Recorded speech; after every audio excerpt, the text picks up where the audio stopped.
Hello everyone, we're back with another good question. Let's solve it right away. 20 divided by 4 equals 5.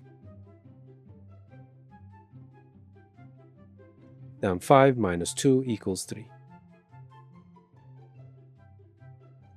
Finally, 3 times 2 equals 5. If you solve the question this way, you'll get an error. So, how do we solve it correctly?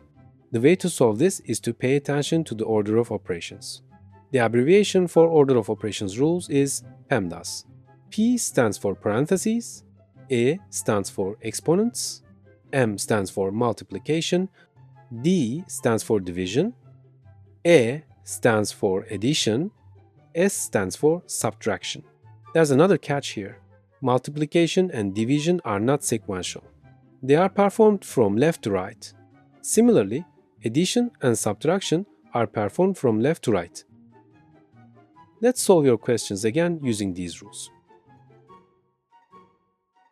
First, we divide and multiply.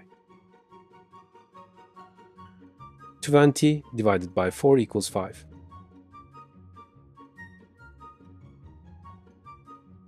Then we multiply 2 times 2 equals 4. Finally, we subtract. 5 minus 4 equals 1. Congratulations if you got the answer right. We've reached the end of the video. Now, I want you to find the answer to this question and write it in the comments. Let's see who can find the correct answer. Our videos will continue. Subscribe using the logo on the screen so you don't miss any new videos. You can access other videos in the boxes on the site. See you in the next video.